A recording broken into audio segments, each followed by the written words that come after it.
યોગદાન રહેતું હોય છે। जय श्री स्वामीनारायण। बहनों और भाइयों, मैं अहमदाबाद गुजरात से महेंद्र पटोलिया। मैं अभी तारीख 13 खोडलधाम ग्राउंड पर आया हूँ। आइए सभा मंडप में ले चलता हूँ।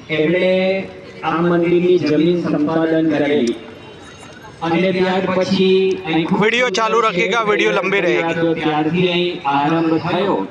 પણ 2014 સાલની અંદર કોઈ જ અહીં આગળ આપણી વ્યવસ્થા નહોતી।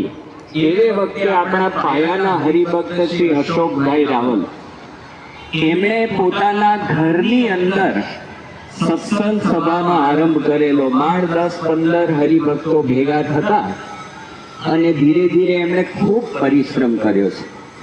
ત્યાર પછી પૂજ્ય આત્મકીર્તિ સ્વામીના માર્ગદર્શન પ્રમાણે આ નૂતન જમીન સંપાદન થયા બાદ સુંદર શેડ તૈયાર કરવામાં આવ્યો। એ શેડ તૈયાર થયો અને જમીનની અંદર બધી હંગામી વ્યવસ્થાઓ ઊભી થવા માંડી। એ બધી વ્યવસ્થાઓની અંદર શ્રી અશોકભાઈએ ખૂબ પોતાની સેવાઓ આપેલી।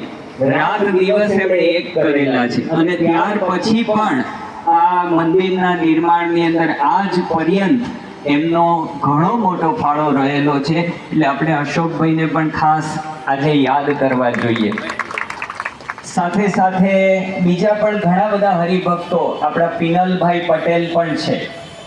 આપણા એક નાના અગણા સ્વયંસેવક કહીએ તો પણ ચાલે, પણ એમનું સર્વ પ્રકારે યોગદાન છે।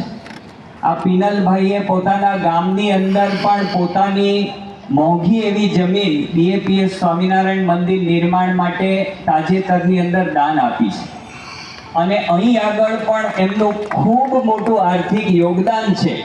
એની સાથે સાથે મંડળની અંદર સાવ સામાન્ય નાનામાં નાની સેવા, હરિભક્તોને પ્રસાદ આપવો કે પછી એમની ડીશો એઠી સાફસૂફ કરવી, બધી જ સેવાની અંદર આજ પર્યંત પોતે દોડાદોડી કરી અને સેવા કરી રહ્યા છે। એટલે મંદિરના પાયાની अच्छा, तो फिर मिलते हैं। जय श्री स्वामीनारायण। તો ઘણા બધા છે, પણ આપણે